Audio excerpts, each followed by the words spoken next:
Hello friends, मेरे digital classes में आप लोग का बहुत बहुत फिर से नए सेशन में स्वागत करता हूं। तो आज है 4 जुलाई। 4 जुलाई से जितने भी करंट अफेयर से क्वेश्चन बनेंगे यहाँ से कवर करेंगे। कोई भी एग्जाम का आप प्रिपरेशन कर रहे होंगे, एसएससी, रेलवे, यूपीएससी, कोई भी स्टेट का एग्जाम हो, तो करंट अफेयर्स जो होता है सभी एग्जाम के लिए इंपॉर्टेंट होते हैं। आपके नेशनल इंटरनेशनल करंट अफेयर्स होते हैं। सिलेबस में आप देखेंगे तो एग्ज़ाम में 7 से 8 क्वेश्चन तो कंपलसरी होता है। कभी इसका जो वेटेज है 8 से 10, 15 तक के क्वेश्चन आपसे पूछ लिए जाते हैं। तो चलिए सेशन को बढ़ाते हैं आगे और आज के जो करंट अफेयर्स है यहाँ पे स्टार्ट हम करते हैं। तो पहला क्वेश्चन है, हाल ही में किसने 46 साल बाद एचडीएफसी के चेयरमैन पद पे यहाँ पे इस्तीफा दे दिया है। याद रखिए, हाल में जो एचडीएफसी बैंक है जो पद में थे आपके जो दीपक पारेख, इन्होंने हाल ही में एचडीएफसी के बहुत दिन से चेयरमैन थे। लगभग 46 साल बाद इन्होंने इस पद से इस चेयरमैन के पद से इन्होंने इस्तीफा दे दिया है। इसको याद रखिएगा, सी ऑप्शन करेक्ट आंसर हो जाएगा। तो इसका जो दीपक पारेख है, इन्होंने 46 साल बाद एचडीएफसी बैंक के जो चेयरमैन के पद से इन्होंने इस्तीफा दे दिया है। यहाँ पे बात करते हैं एचडीएफसी बैंक के, तो भारत के प्रमुख बैंक है आपका मुंबई महाराष्ट्र में इसका इसका हेडक्वार्टर है। और इसकी स्थापना की बात करें तो 1994 से स्थापना किया गया था। और आपके वाणिज्य बैंक के अंतर्गत आते हैं आपका एचडीएफसी बैंक, जिसके अब ये आपके दीपक जो पारेख है आपके, इन्होंने आप चेयरमैन से पद से इन्होंने इस्तीफा दे दिया है। इसके वर्तमान में सीईओ कौन है, तो इसके जो शशिधरन जो जगदीशन है वर्तमान में यहाँ के आपके सीईओ हैं आपके एचडीएफसी बैंक। तो इसको याद रखिएगा। इसका हेडक्वार्टर कहाँ पे है, तो मुंबई महाराष्ट्र में इसका हेडक्वार्टर है। अगला क्वेश्चन देखते हैं, हाल ही में किस देश ने नशीली दवाओं जिसका नाम है आपका एमडीएमए, इसका जो फुल फॉर्म होता है आपका मिथाइल एनिडॉक्सी मेथाफेटामाइन, इसका फुल फॉर्म होता है। ये आपके एक तरह का जो ड्रग है आपका नशीली दवा है। तो ये आपके हाल ही में जो ऑस्ट्रेलिया में मैजिक मशरूम को चिकित्सा उपयोग मतलब मशरूम उत्पादन के लिए इसको उपयोग किया जाएगा। जो मशरूम उत्पादन किया जाता है तो ये आपका ऑस्ट्रेलिया में इसको उपयोग के लिए इसको यहाँ पे इस जो आपको जो ड्रग्स है इसको आप ऑस्ट्रेलिया में मशरूम बनाने के लिए इसको उपयोग किया जाएगा। तो हाल ही में इसका मंजूरी भी दी है यहाँ के सरकार, जो आपका चिकित्सा में ये आपका काम आएगा। तो इसी को देखते हुए यहाँ पे इसको स्टार्ट किया है ऑस्ट्रेलिया सरकार का। तो थोड़ा बात करते हैं यहाँ पे ऑस्ट्रेलिया देश की। यहाँ की राजधानी कई बार एग्जाम में क्वेश्चन पूछा है, तो यहाँ की जो राजधानी आपका कैनबरा यहाँ की राजधानी है। प्रधानमंत्री कौन है, तो एंथोनी जो अल्बनीज है यहाँ के प्राइम मिनिस्टर है। तो इसको याद रखिएगा। यहाँ की जो जनसंख्या देखो तो लगभग 25 मिलियन के आसपास यहाँ की जनसंख्या है ऑस्ट्रेलिया की। तो इसको याद रखिएगा। तो ऑस्ट्रेलिया जो आपके दक्षिणी गोलार्ध में आपका बसा हुआ है कि आपका छोटा सा महाद्वीप भी है। तो इसको याद रखिएगा। अगला और मोस्ट इम्पोर्टेंट क्वेश्चन है, हाल ही में किसने लुसाने डायमंड लीग 2023 जीती है। पैट्रिक गैलम ने, जूलियन वेबर ने, या आपके नीरज चोपड़ा ने, या इनमें से कोई नहीं। तो इसका जो करेक्ट आंसर हो जाएगा, सभी को इसको नीरज चोपड़ा को सभी जानते हैं। तो ये आपके हाल में जो लुसाने जो डायमंड लीग है 2023, ये आपके इन्होंने जो डायमंड लीग है 2023 का नीरज चोपड़ा ने आपका इतिहास इन्होंने रचा है। भारत के जाने माने या भाला फेंक खिलाड़ी हैं। तो इन्होंने 87.666 यहाँ पे मीटर यहाँ पे उन्होंने जो भाला जो फेंक कर यहाँ पे इन्होंने ये पहला स्थान इन्होंने हासिल किया है। तो इसको याद रखिएगा, इंपॉर्टेंट क्वेश्चन है आपके एग्जाम। तो नीरज चोपड़ा है, ये आपका लगभग 88.67 पॉइंट यहाँ पे भाला फेंक कर इन्होंने यहाँ पे भारत के जो गौरव है ये आपके मान को बढ़ा दिया गया। तो ये आपके पहले स्थान इन्होंने हासिल किया है आपके भाला फेंक में। तो इसको याद रखिएगा। अगला क्वेश्चन देखते हैं, हाल ही में किसे भारत के सॉलिसिटर जनरल के रूप में नियुक्त किया गया है। तो कमल किशोर को, सुमित सेठ को, तुषार मेहता को, या इनमें से कोई नहीं। इसका जो करेक्ट आंसर हो जाएगा सी ऑप्शन तुषार। तो इसका जो सी ऑप्शन करेक्ट आंसर हो जाएगा। तो हाल में जो तुषार मेहता, इनको हाल ही में भारत के सॉलिसिटर के रूप में जनरल के रूप में इनको नियुक्त किया गया है। तो इसको याद रखिए। आपको इनको पुनः नियुक्ति मतलब दोबारा से इनको नियुक्ति की गई है। तो इसको याद रखिए। आपके कैबिनेट की मंजूरी के बाद इनको समिति में लगभग इनको 3 साल के कार्यकाल के लिए इनको नियुक्ति की गई है। तो इसको याद रखिए। तो हाल में जो इसकी जो घोषणा है उच्चतम न्यायालय ने उनके पिछले कार्यकाल को देखते हुए आपके इनको फिर से बनाया। और आपको यहाँ पे जो समझने वाली बात है, यहाँ में जो सॉलिसिटर जो जनरल होती है ये आपका कौन सा पद होता है, इनका काम क्या होता है। तो ये आपके जो सॉलिसिटर जो जनरल होते हैं इनको अटॉर्नी जनरल के बाद जो है याद रखिए, अटॉर्नी जनरल के बाद देश के सर्वोच्च कानून अधिकारी के रूप में इसको मान्यता दी गई है। सॉलिसिटर जो जनरल आपके जो अलग अलग जो कानूनी मामलों में सरकार के जो हितों के प्रति आपका ये आपका इसमें राय देती है, अपनी प्रतिनिधित्व आपको सौंपती है। तो आपके इनके बहुत ही महत्वपूर्ण भूमिका होता है, तो इसको याद रखिएगा। तो मतलब ये आपका एक तरह का कानूनी सलाहकार होता है। अगला क्वेश्चन देखते हैं। हाल ही में जून 2023 में जीएसटी संग्रह कितने प्रतिशत बढ़कर 1.61 लाख करोड़ हो गए हैं। तो ये आपका लगभग इसमें कितनी बढ़ोतरी हुई है, तो 12% की इसमें बढ़ोतरी है। तो इसका सी ऑप्शन करेक्ट आंसर हो जाएगी। इसकी जो जानकारी है हाल ही में वित्त मंत्रालय ने इसका दिया गया है, 2023 के डाटा है, इसको याद रखिएगा। तो 2023 में आपका जो जीएसटी संग्रह में आपके इतना लाख करोड़ हो गए हैं, तो इसको याद रखिए। मतलब 12% की यहाँ पे वृद्धि इसमें बताई गई। हाल में जो वित्त मंत्रालय इसकी जो डाटा है बताई गई है, तो इसको याद रखिएगा। तो ये आपका जीएसटी कलेक्शन है। जीएसटी की बात अगर यहाँ पे बात करूँ, जीएसटी का फुल फॉर्म क्या होता है, तो इसका जो फुल फॉर्म होता है जीएसटी का आपका गुड्स एंड सर्विस टैक्स इसका फुल फॉर्म होता है, इसको याद रखिएगा। और जीएसटी से बहुत सारे क्वेश्चन यहाँ से पूछे जाते हैं, तो यहाँ से पूछा जाएगा तो आपको। और अगर इसको हिंदी में समझें तो आपका जीएसटी आपके वस्तु और सेवा कर ये जो कि भारत के द्वारा इसको कब संचालित किया गया था या इसकी स्थापना कब, तो जीएसटी जो है आपका 1 जुलाई 2017 याद रखिए। तो 1 जुलाई 2017 को इसको मतलब ये आपके अप्रत्यक्ष रूप से इसको 1 जुलाई 2017 को देश में पूरा लागू हुआ था। सबसे पहले आपके कहाँ लागू हुआ था, तो एग्जाम में पूछता है, केरल में सबसे पहले इसको लागू किया था। 1 जुलाई को हर साल जीएसटी डेज के रूप में भी इसको मनाया जाता है, तो इसको याद रखिए। तो जीएसटी जो कि सबसे बड़ा टैक्स यहाँ पे सुधार इसको माना जाता है। तो अगला क्वेश्चन है, हाल ही में वीज़ा द्वारा किस देश के जो फिनटेक प्लेटफॉर्म पीसमो को 1 अरब डॉलर में खरीदने की घोषणा की है। तो ये आपके ब्राज़ील के द्वारा हाल में जो घोषणा किया गया, तो और जो फिनटेक जो प्लेटफॉर्म है, तो वीज़ा द्वारा इसको पीसमो को 1 अरब डॉलर खरीदने की घोषणा ब्राज़ील के द्वारा की गई। तो आपका जो फिनटेक प्लेटफॉर्म क्या होता है, तो फिनटेक जो आपका प्लेटफॉर्म है आपका फाइनेंशियल टेक्नोलॉजी कंपनी है, जिसमें लोगों को उनके आवश्यकता अनुसार यहाँ पे उनको वित्तीय सेवा प्रदान किया जाता है, मतलब उनको लोन प्रोवाइड किया जाता है। तो यहाँ पे जो ब्राज़ील ने 1 अरब डॉलर में ख़रीदने की घोषणा की गई है, तो इसको याद रखिएगा। अगला क्वेश्चन देखते हैं।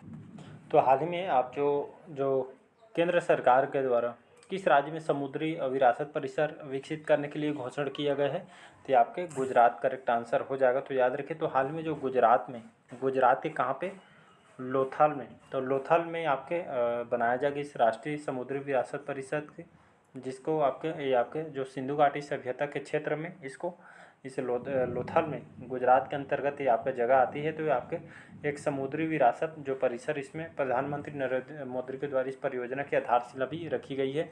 एक खासकर इसके बनाने क्या मतलब है, खास करके जितने भी इंडियन नेवी हैं जो नौसेनाओं की, इनके परिवहन के लिए इसको खास करके इसको बनाया जाएगा। और लगभग 774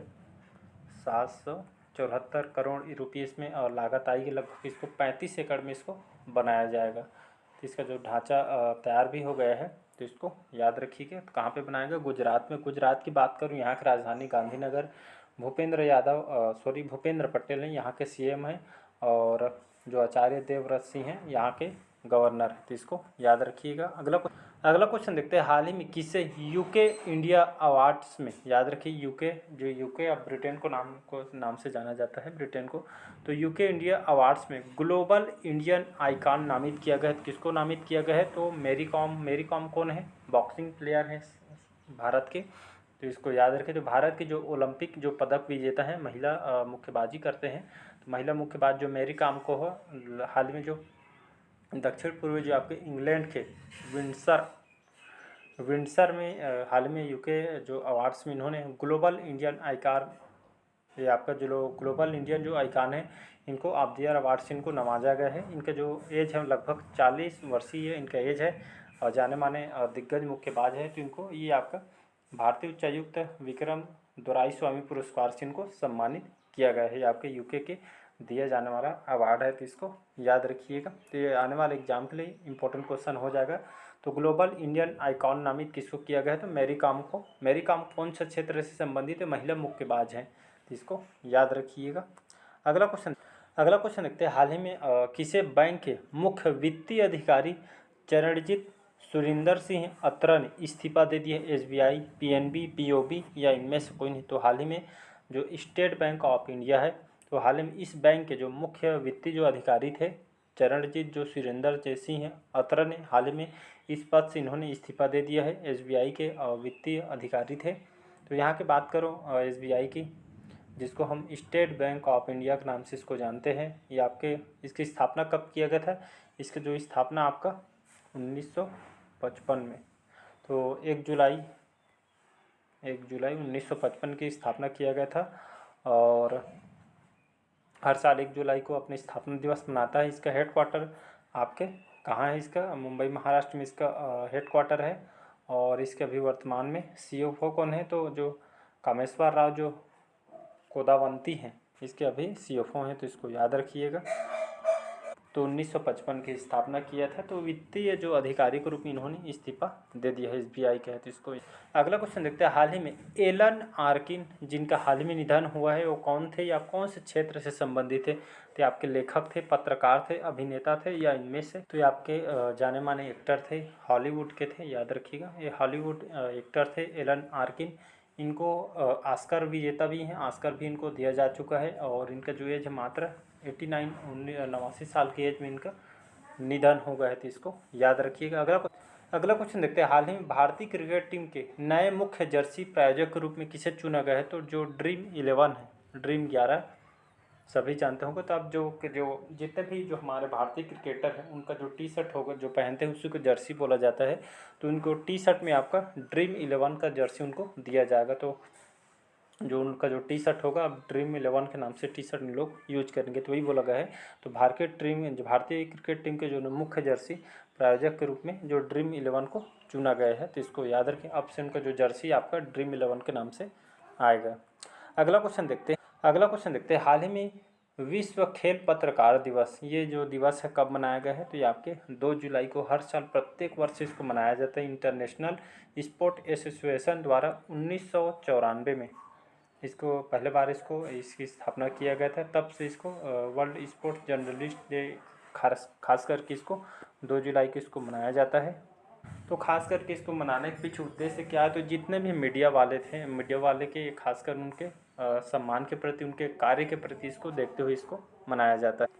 अगला क्वेश्चन देखते हैं। हाल ही में कहाँ अपनी तरह की पहली प्रदर्शनी बैंकिंग ऑन वर्ल्ड हेरिटेज का उद्घाटन किया गया है? तो आपका कहाँ पे उद्घाटन किया गया है? नई दिल्ली में किया। जिसका उद्घाटन कहाँ पे किया गया है? तो नई दिल्ली में इसके किया गया। ये आपका इसका जो कहने का मतलब है, जो आपका जो बैंकिंग ऑन जो वर्ल्ड हेरिटेज है, इसके जो उद्घाटन किया गया है, तो इसके तहत जो है आपके जितने भी यूनेस्को द्वारा जो सूचीबद्ध जो विश्व जो धरोहर जो स्थल है, अब आपके बैंक के जो जितने भी नोट है इसमें आपको देखने को मिलेगा।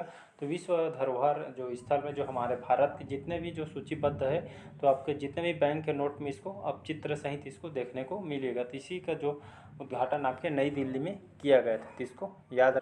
हाल ही में किस देश की संसद में ऋण पुनर्गठन कार्यक्रम पर खुली बहस हुई है? तो ये आपके कहाँ पे बहस हुई है? श्रीलंका में बहस हुई है। तो संसद में ऋण पुनर्गठन जो कार्यक्रम आपके श्रीलंका में ये बात हुई। कहने का मतलब यही है, जो श्रीलंका की जो संसद में जो घरेलू यहाँ पे जो लोन वगैरह जो लिए हैं, और जिन लोग यहाँ पे उनको मतलब पूरा कंप्लीट दिए नहीं है या दिवालिया वगैरह हो गए हैं, तो खास करके इस अर्थव्यवस्था को सुधारने करने के लिए जो जितने भी लोन वगैरह लिए हैं उसको फिर से उनको इकट्ठा किया जाएगा, इस पर फोकस किया जाएगा, ये आपके यहाँ की सरकार के द्वारा। तो इसी को ये जो ऋण पुनर्गठन जो कार्यक्रम श्रीलंका की सरकार के द्वारा इसको चलाया। तो यहाँ पे बात करता हूँ मैं श्रीलंका की। यहाँ की राजधानी क्या है? तो यहाँ की राजधानी श्री जयवर्धनेपुरम कोट्टे यहाँ की राजधानी है। और यहाँ का जो लार्जेस्ट सबसे बड़ी सिटी यहाँ की कोलंबो सिटी है, इसको याद रखिएगा। यहाँ की सरकार की बात करूँ, यहाँ के प्रेसिडेंट कौन है? तो रानिल विक्रमसिंघे जो यहाँ के प्रेसिडेंट है। प्राइम मिनिस्टर कौन है? तो आपका दिनेश गुणवर्धेना यहाँ के प्राइम मिनिस्टर है, तो इसको याद रखिएगा। यहाँ से आपको राजधानी पूछा जाता है। प्रधानमंत्री कौन है? राष्ट्रपति क्वेश्चन कौन है? ऐसा करके यहाँ से भी क्वेश्चन।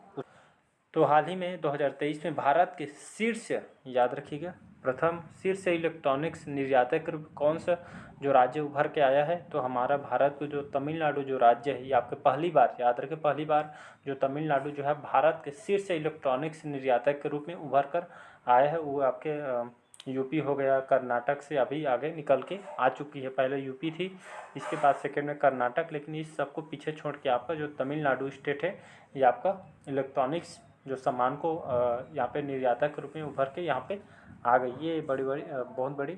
और यहाँ पे 2022-23 के अगर डाटा की बात करूँ तो तमिलनाडु जो भारत में इलेक्ट्रॉनिक्स निर्यातक में आपके अग्रणी राज्य में इसको आगे प्रथम स्थान में, कहने का मतलब यही है। 2022-23 के अगर मैं जो फाइनेंस ईयर का देखें तो राज्य का जो मतलब ये आपका जो इलेक्ट्रॉनिक्स निर्यातक जो राज्य बना है, तो जितने भी कारोबार के क्षेत्र में लगभग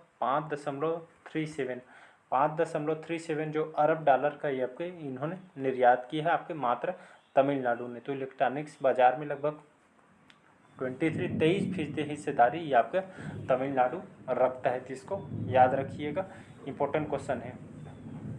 तो चलिए आज के सेशन यहीं तक रखते हैं। बाकी तमिलनाडु राज्य की बात करूँ, यहाँ की राजधानी है चेन्नई। M.K. स्टालिन यहाँ के मुख्यमंत्री हैं। श्री R.N. रवि वर्तमान में यहाँ के राज्यपाल है। इसको याद रखिएगा। तो चलिए मिलते हैं अगले पार्ट में। आज के सेशन यहीं तक रखते हैं। अच्छे लगे चैनल को लाइक शेयर सब्सक्राइब कीजिएगा। Thank you.